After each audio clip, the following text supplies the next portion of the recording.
Welcome to the road to growth, success of an entrepreneur. We've raised the bar. Learn firsthand from successful business owners and create your own path to success. I'm going to show you how great I am. It's time to hit the road to growth with team lead of the Enriquez Group, Realtor Vinny. Hi, you Road to Growth listeners. Today we have Mike.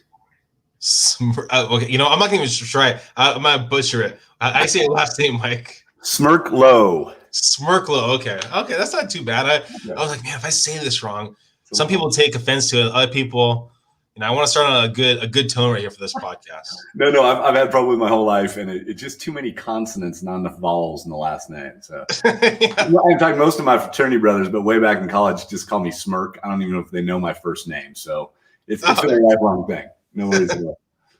All right, so you're the co-founder and managing director of Next Coast Ventures. You've also done a lot of different other platforms. I mean, one of the big focuses is about the book and helping entrepreneurs here. I mean, we talked about before we got on the mic. You have a lot of different hats, a lot of different focuses. Why don't you? And I know this can be difficult. Kind of define what one of your main passions is or focuses today is. Yeah, well, so I mean, the very short version, I was the first person in my family to ever go to college. I grew up in Toledo, Ohio. I talk about in the book in a impoverished family environment, not a lot of role models, a lot of alcohol, divorce, all that stuff. And I worked really hard to change my mental mindset and get myself out of it. But now I would say throughout my career, I've been passionate about building, about creating new opportunities and supporting entrepreneurship. I was an entrepreneur for almost 15 years. And now I look to give capital and time and attention to the best entrepreneurs I can find. And if you're listening right now, something that I wasn't aware of before, but your book, for all you listeners out there, his book is the proceeds go to a charity that you put together, correct? Yeah, we wanted to set it up, my wife and I, for students who are interested in entrepreneurship, but they come from a diverse or underrepresented background. My passion about it. The world needs more entrepreneurs. We need more mentally strong entrepreneurs, and we need more diversity in entrepreneurship.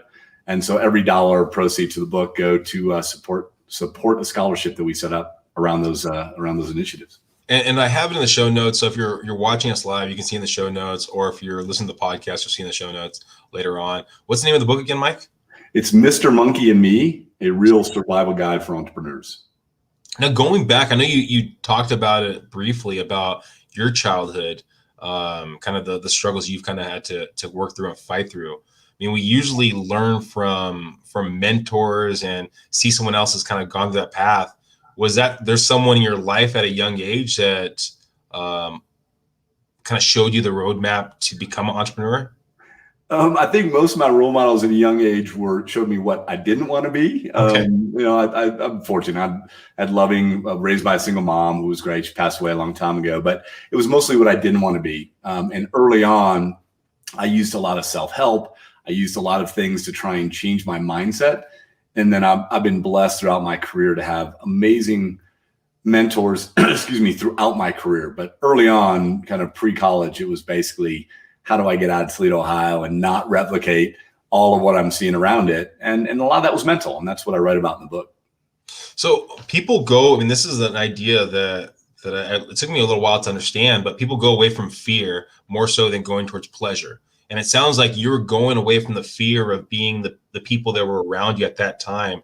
Do you remember when it clicked that you actually started going towards pleasure of wanting more? Well, it's interesting. Exact moment's hard, but I always remember one time I was going to my senior year in high school. I was going to get up early. I played basketball. I wanted to go be a basketball player. I tried to play in college. And I was listening to the radio. And I'm driving in this crappy old car, literally had rusted out floorboards. And, you know, if you had to sat there, if you went through a puddle, it would splash up on you, all that stuff. And I'm dreary January day. I grew up near an oil refinery, so the smell of oil being refined is everywhere. And I heard this radio commercial. It's not exactly what you're asking, but it was a pivotal moment where it said it was for mattresses. And it said, you're going to spend a third of your life sleeping, so you better have a good mattress. And I remember that moment exactly this day, driving and thinking, well, what do you do with the other 2/3? And it began a quest for me to say, And I used to talk about it in my company when I was running it, but I'd say the other 2/3, unless you come from incredible wealth, are going to be spent, hopefully a third of it with family and friends and recreating, but the other third is going to be spent in some sort of professional endeavor. And it was from there that I started to really be purpose around, what do I want that third of my life to be? And I did not want to end up stuck in a job that I hated, doing it because I needed to get the money and just being miserable, when if I really set some goals and worked hard on it, I thought I could have a differentiated life, and it turned out to work out for me. Do you remember when you knew what you wanted? It sounded like you knew you wanted something more, yet you didn't really know the path that you wanted to go down. When did you find that path? I had no idea. I left college. My first job was a public accountant, a CPA in Chicago. I hated the job. It was one of those jobs I walked in within 30 seconds. It was like, what have I done? But I did that for a couple of years. And then I got recruited through a friend to go work at a Wall Street firm. I literally had to watch the movie Wall Street way back in the day to try and understand what that job was. Another job that I worked very hard. I hated it as well because it kind of sucked the soul out of me. But they gave me foundations. Then I went to business school at Northwestern, and then moved out to Silicon Valley in the late 90s. And then it was just like, wow. I started looking around, and I went back to investment banking because I needed money and pay off my college debts, my business school loans. But I started to see these entrepreneurs, and I became obsessed. These were some of the smartest men and women, mostly men at the time, admittedly in the Valley, but they were working hard. They were making lots of money. They were having a blast. And they were creating and breaking out new industries. And I think it was that time when I really got to the Bay Area, late 90s, and just saw all the stuff that was happening, that I determined I was going to be part of it. And that was what really began my journey towards finding a path towards entrepreneurship. No, I mean, I've never lived in Silicon Valley. I went to college in the Bay Area, up in Atherton, Menlo College. But I mean, I would think at that time, the late 90s, there's so much business, so many entrepreneurs, so many people coming up with ideas, trying to figure out what's going to be their idea. So the idea of wanting to be an entrepreneur and actually having a product where you can actually be an entrepreneur. Yeah. What was that like? What's that mindset like? Is it around a coffee table talking to friends, out for drinks? I mean, what was that process like for you? Yeah, well, it's interesting. I mean, one, it was the wild, wild west. I mean, you think it was crazy now. Back then, it was really no rules. And that was kind of the esprit de corps. It was just like, go do something, go create something, and a tremendous amount of optimism. My problem, so what I wanted to figure out, I wanted to run something. I wanted to be an entrepreneur. My problem was I didn't have a good idea. So through one of my mentors said, why don't you go work for a company and go work for a startup? And so my first endeavor along that was I went and worked for a guy named Mark Andreessen and Ben Horowitz. They were starting a new company. Ben's written a great book about this called The Hard Thing About the Hard Thing. But I dropped in. And to me, it was literally like, it would be like if you had thought about running a marathon and you went and trained with 2-hour marathoners. Like, it was just that intense. Oh, wow. And so I got 2 years of working with, and now Mark and Ben run one of the most successful venture capital firms, and they're just legends. So I got to work with them 20 years ago, watching them build a company from scratch. And then I quit, and then I raised a small pool of capital to go buy a company because I didn't have an idea, but I wanted to run something. And so I bought a small business in downtown San Francisco. Through luck, I found this business with a business partner, and then I ran it for the next 13 years and took it from a couple million in revenue to almost 300 million. It was publicly traded. I ran as a public company CEO for about 3.5 years, and then finally retired due to exhaustion and incompetence. But it was an amazing journey for me. And so I got to see others do it, and then my own path for more than a decade. So, I mean, I've had a couple, I mean, I think I maybe had 2 or 3 venture capitalists on this platform before, and talking to them, you talk to a lot of different companies before you find out the right company. I think one of them said it was about 1% or 2%. It was a very low number. Yep. I mean, when you first got started and you know that you wanted to buy a company, right? How did you come across a company? Were you already looking for it, or did it kind of come across your? Yeah, no, I mean, I talk about it in the book. It was probably the darkest time. I mean, entrepreneurship, listen, you got this podcast about it, but it's a roller coaster ride. The hills never go away. It's up and down. And, some days you feel like you've got it all figured out, and other days you lay awake at night and thought, what the hell have I done? But for me, I quit my job. I'd been flying on Mark Andreessen's private jet, talking about the future of the internet. I quit that job, raised a little bit of capital, rented a crappy office outside of San Francisco International Airport, and started dialing for dollars. Again, this is pre-social media, but I was just picking up the phone. We would buy a list of companies, and I'd call them, "Hi, I'm Mike. Any interest in selling me your business?" It was a very, very dark period of my life to find it. And then luckily we did, and kind of moved on from there. But yeah, it was really hard. It was all cold calling. And now I'm on the other side of the table, where at Next Coast Ventures, we look at 1,000 companies a year, and we'll invest in 3 or 4. So I have great empathy for being on both trying to buy a business, then running a business and raising capital, and now being a venture capitalist, providing the capital. It's kind of interesting to see the full circle. Well, so in the real estate field, I have a small team, right? But we do the cold calling, same kind of thing, right? Like you think about selling your house, you have a buyer looking to buy your house. Sometimes it can get very daunting, and you finally get the no, and then you get the yes. Yeah. And you have to remind yourself, okay, well, I already have the system in place. I have to basically see what the properties were, see what we can sell it for, and so on and so forth.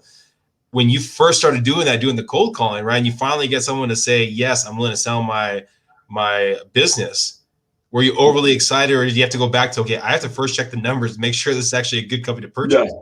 Well, yeah, it's a little bit like they say yes, and then your job is, because the way I did it, you raise the capital to buy it, and then you run it. So you better buy a good business.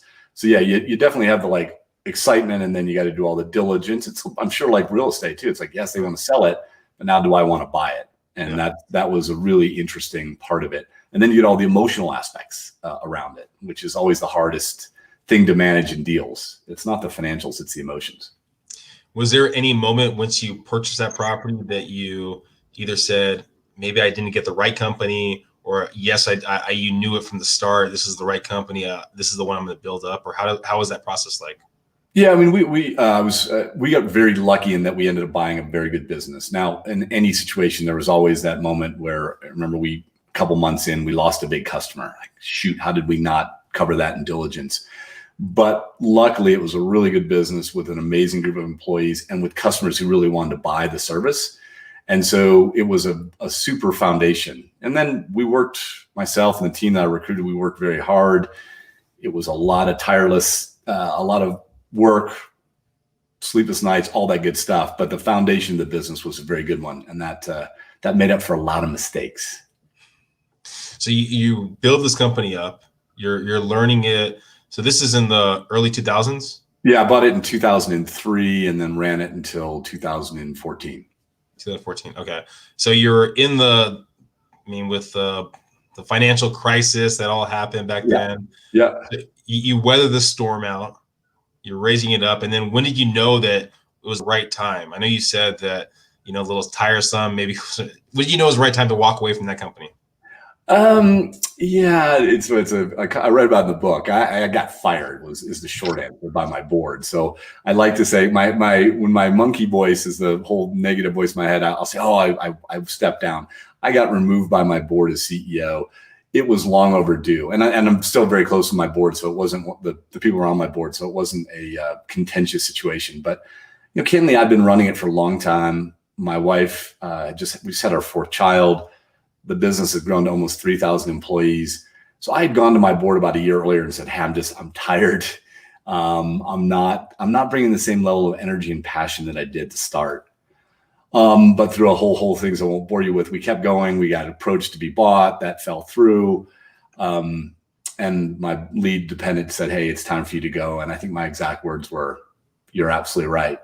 But I had the unceremonious ending to it, where on a Friday I left, and on a Monday I was suddenly unemployed, which was a whole different emotional battle. And I joke, it was like going to see a great movie where you like the whole thing except for the last 10 minutes ending.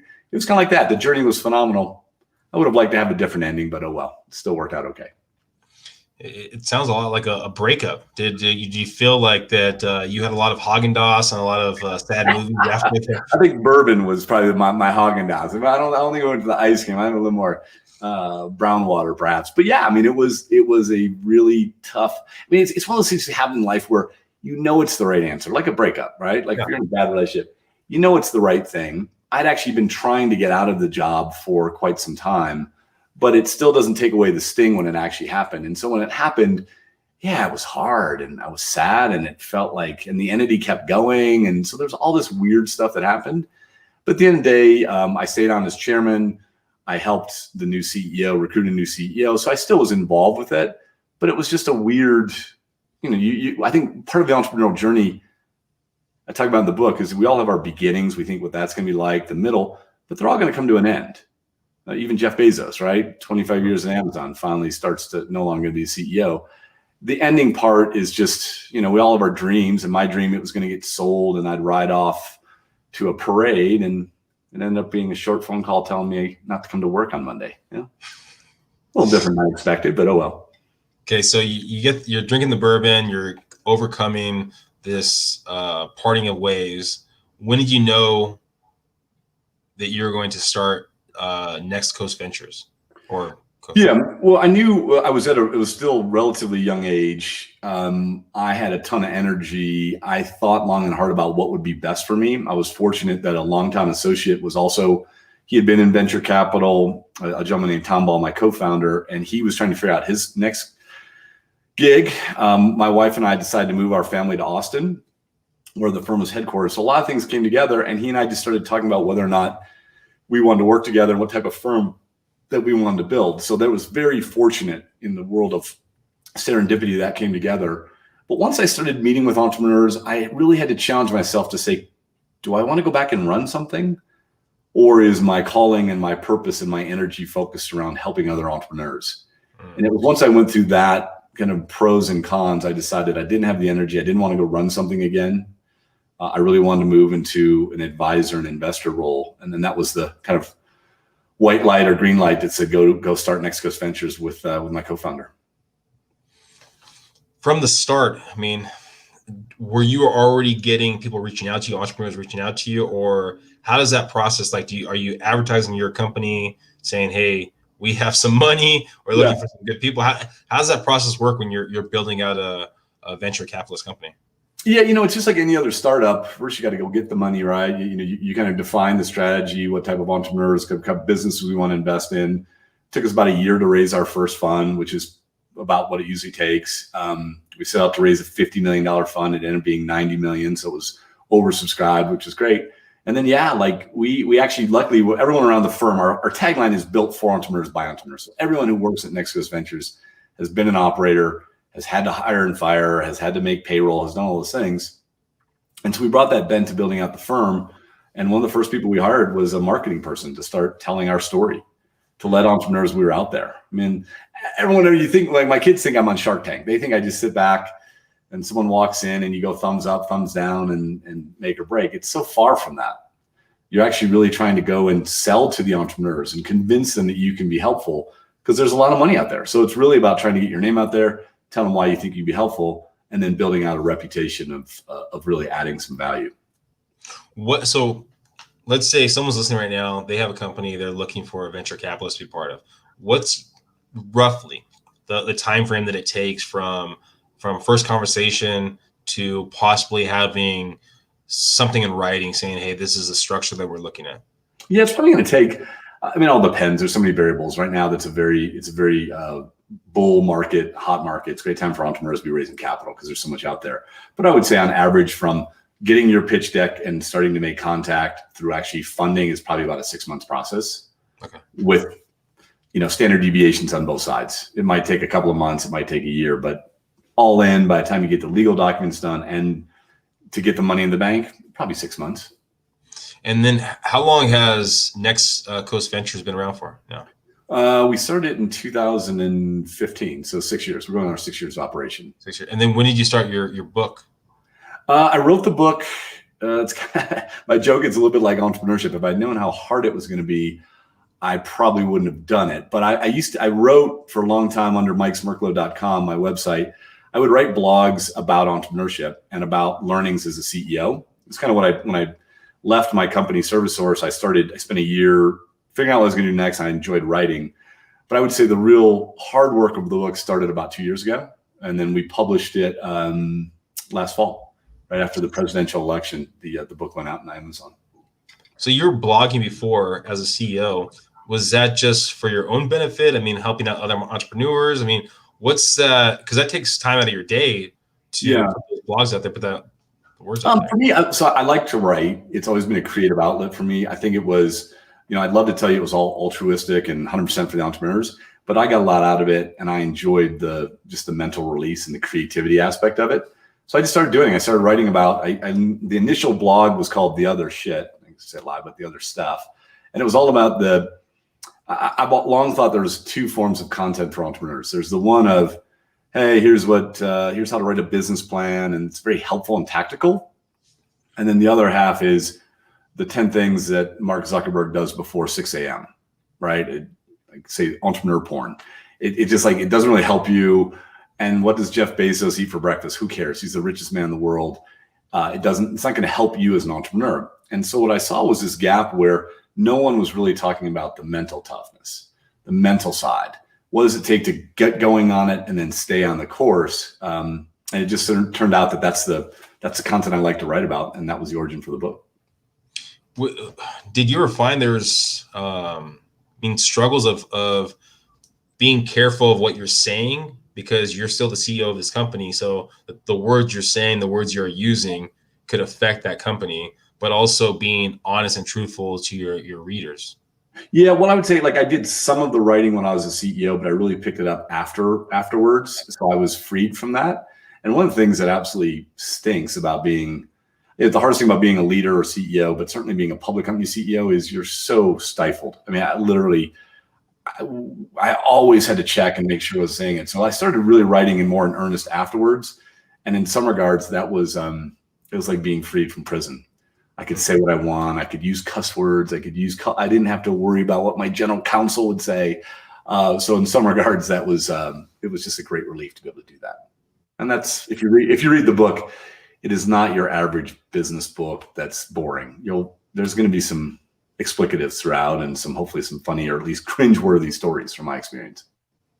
Do you ever feel that, ever worried? Because you're still, I know you're not a CEO, but you're a venture capitalist. What you put out there is how you're defined. So people that come to you, they're going to probably read what you put on your blog, what did you write and you put in your book, what you put on social media. Yeah. And they're going to bring their own story to the conversation you have. Does that ever play out into anything you put out now? Well, unfortunately, I think that's the world we live in. Like, we're living in a world where people are going to interpret things and spend energy trying to project and cancel. I would say that, candidly, I just avoid the hot topics. I've got political view. I've got views on like everybody and everything. I'm not going to waste my energy expressing that out into the world. I focus all of my energy around entrepreneurship and trying to help entrepreneurs. I have fun. I do silly things. If someone wants, we actually had to redo the book cover because some people thought the book cover was a little too provocative. It had a giant monkey flipping me off, an image of me. And, there was you could interpret it as perhaps it was insensitive, and I listened to that. And so we restructured it. But for the most part, I take all the hot topics. I'll leave those to Twitter universe that wants to spend time on it. I'm really passionate about trying to help entrepreneurs. I'm going to be an authentic voice. If it pisses someone off, life goes on. What do you think? Let's say if you're talking to an entrepreneur, right, or talking to a company that you might invest in, right? Because I know for myself, being in the real estate field, everything I post and my team posts, that comes back. I've lost a couple of clients, and I'm not even that aggressive. I try to be very careful what I put out there. Yeah. Right. And I know I've lost a couple of clients just from stuff I posted.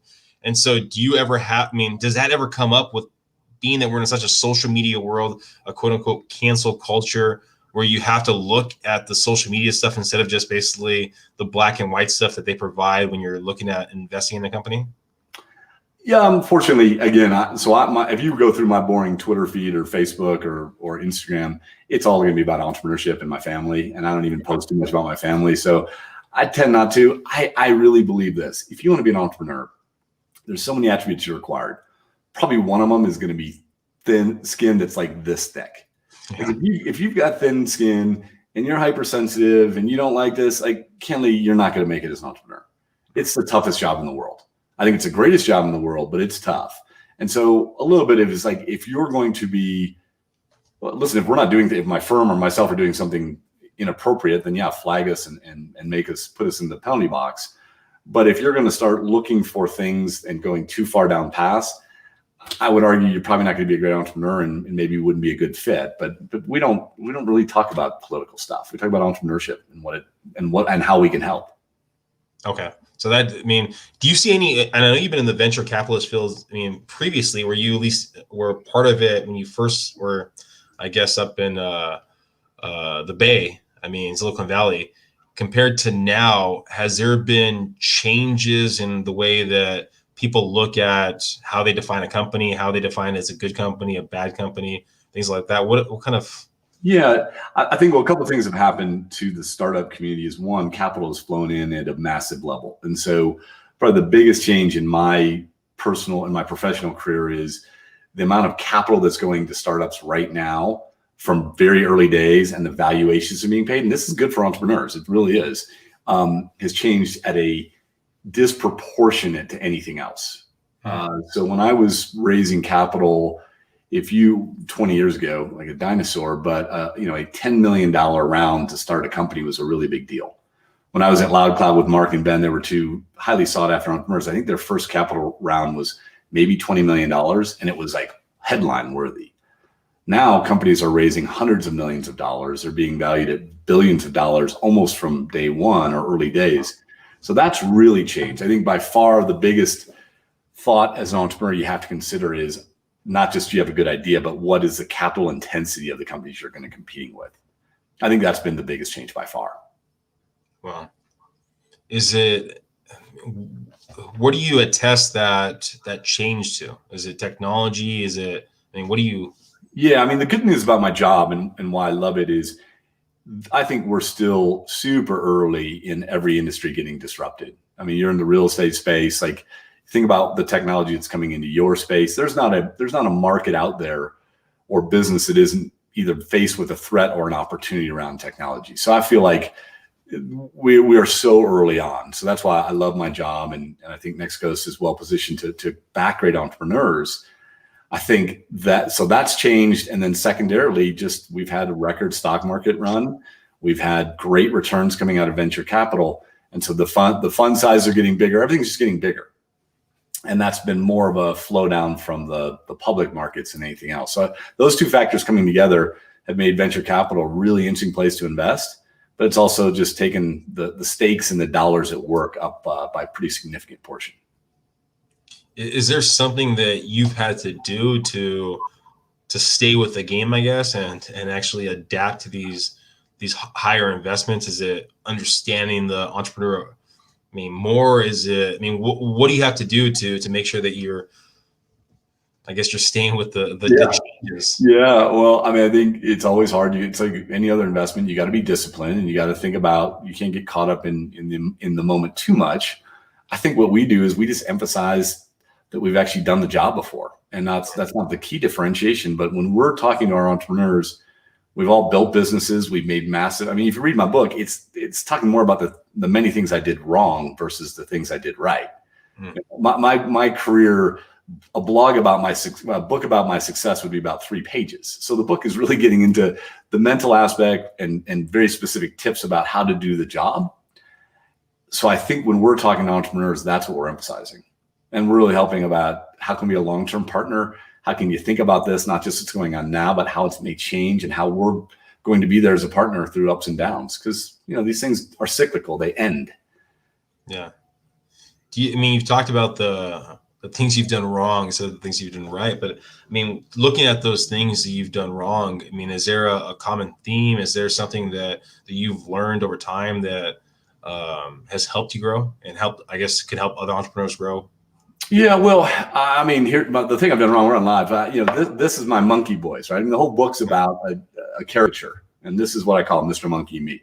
This is the voice that sits in my head and says, "You're not good enough. You're not successful. Imposter syndrome, and all that stuff." So a lot of my mistakes were listening to that voice and letting it drive my emotions or my reactions. In the book, I have a formula called the SHAPE formula. It's an acronym, 5-letter acronym that really talks about and gives specific tactics for how you as an entrepreneur, current or aspiring, can develop some of the mental skills that I saw myself, but I've seen equally important from great entrepreneurs across our portfolio or other walks of life, where I can see, I see how someone can use this to be more successful. And that's what the shape formula is all about. Now, if you were looking back, right, and let's say that company that you purchased 3 years into it, yeah, would that be a company that if they came to you for some money that you would actually invest in? Yes, it's a type of company. It was interesting. I mean, we raised capital right about 3 years in. I went and raised capital from a firm called Benchmark Capital in the Valley, which is one of the best of all time. But yeah, it was a rapidly growing business in a disruptive market. Customers loved what it was doing, and it was very capital efficient, meaning we were actually profitable business. So it was a rare business that was growing and profitable, but also had a huge potential. So I would love to see something like that come across my proverbial desk. That would be awesome. What about the CEO yourself at that time? That'd be the risk factor. You know, you'd have to look at that gun. Can that jackass actually run this business? By far was and would be the greatest risk. But yeah, I mean, I think the one thing I would say that I brought at that time in my life, and my investors used to kid me about it, because every time I raised money for it, I'd give the presentation. At the end, I'd shut it down and I would just look around the room and I'd say, we're either going to make this success or I'm going to die trying. And I wouldn't laugh. And my investors years later said, we weren't sure you were joking. And I said, I don't know if I was joking. Like, I was that committed to it. So I was a maniac. And I think I made a lot of mistakes, but I worked tirelessly. I was so committed to building a great company, driving real value, and having it become something of note that to say I was out of balance, as my wife could attest, would be an understatement. But time and place. It was the right time for me to do that. Do you think, looking back, like going farther back, like that person in high school, that person that you're talking about, I think it was freshman year or sophomore year in high school. Yeah. Do you think that person could ever envision being in your footsteps today? No, but I did a lot of visioning. I mean, a lot of things I did early on to kind of get rid of that voice and reprogram my mind was around visioning. And it was about, what do I want to do, and imagining a different trajectory for myself. I had some big goals, and I each year I keep resetting them, because I've been very fortunate to be successful and do some of these things.